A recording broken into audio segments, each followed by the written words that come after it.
Bad writing advice. Leave no eyebrow unquirked and no lips unsmirked. People will say, write what you know, but I know so little. Okay, you are almost done writing this chapter. All you need to do is tell the reader that your main character visits the hospital. 100 words max. What if I spend the next 1,000 words describing her complex emotions while she walks to the room? Also, she punches a nurse and finds out her dog decided to relocate to China.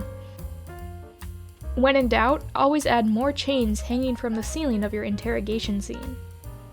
Thought about my fake little people for a bit too long. Now I have illnesses of the brain. Oh, the plot hole? That's there for ventilation. Poke air holes in the box of your story so it can breathe.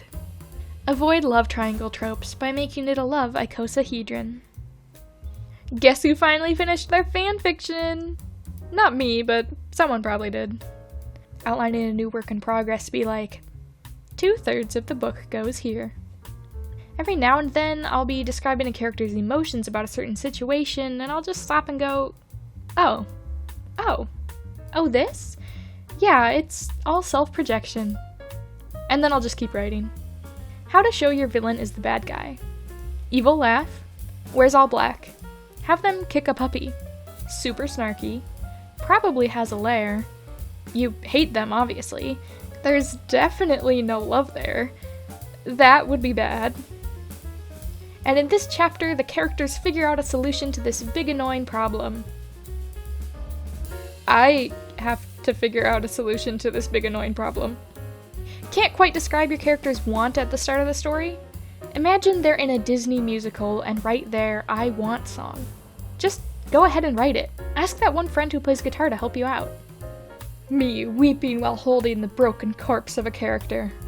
Who did this to you? You were so young, you had your whole life before you. Who did this to you? A moment later. Oh, I did. Time for the angst. Normalize planning out whole fics in your notes app and then never writing them. Some readers will put a book down if they aren't hooked at the first sentence. You can avoid this by having your book be one long sentence. You. Villain's monologue to allow the hero time and opportunity to escape. Me, an intellectual. Villain's monologue because it's free therapy and everyone needs a little catharsis every once in a while. Having an OC story and characters that you're overly invested in is really just being in a fandom hell with yourself and no one else. I don't have a favorite trope. Character A takes off their clothes, revealing their scars for the first time, and character B tenderly touches and kisses the scars. And character B tenderly touches and kisses the scars! Bonus points if they used to hate each other. More bonus points if there's a who did this to you. Writes 100,000 words solely to get to a scene that I've been replaying in my head over and over for months. Family, found. Enemies, lovers. Beds, one. Childhood, friends. Dating, fake. Coffee, shop. Hotel, Trivago. Our world is full of problems, and 99% of them can be solved with more romance fanfiction of character A falling asleep on character B's shoulder. Trying to write slow burn, but I'm impatient AF. The "hey fellas, is it gay to kiss your homies goodnight" memes are just slow burn friends to lovers bed sharing. Me as I'm writing. This sounds horrid, it's the worst thing ever, just stop writing, you will amount to nothing. Me as I read my writing months later. This is so good, I wrote this? Where's the rest of it? Must I proofread my writing? Is it not enough to unleash it on the public, sexy and unedited? Me, daydreaming my next plot points. Also me, avoiding writing anything down because it couldn't possibly live up to how I've played it out 1,000 times in my mind. Writers be like, at first I was like, I love torturing my characters as a joke, but bro, I don't think it's a joke anymore. Wants a hug. Reads fanfiction of favorite character getting hugged instead. Girls don't want boys, girls want you to leave comments on their old fics.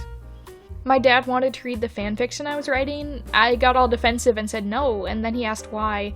I pretty much yelled, because it's very sad and very gay. Have you ever scrolled through AO3 and applied all the filters you want, and there's only one result, and it's the fic you wrote? That is pain. Me making every single character I've ever made queer. After all, why shouldn't I? Who's going to stop me? God? I'd like to see them try. Update. I've titled this draft as publishes exactly one fic. Immediately after refreshing my AO3 page. Hits? Comments? Kudos? I love writing. Nothing is as soothing as daydreaming for 2 weeks straight and publishing a grand total of 1,000 words. Did anyone ever read gay fanfiction when they were younger and try to convince themselves that you were doing it not because you're gay, but that you're just an ally looking to learn about the gays? No? Just me? Okay. When you want to write, but you don't want to write, but you want to write because you have to write, but you don't want to write, you want to watch the document magically have words on it. But you want to write, but you want to daydream about writing, but you want to write. Physically, I don't have a lot of works in progress, but emotionally, I found a ship tag on AO3 with 77 fics, and 76 of them were by one person. Be the change you want to see in the world.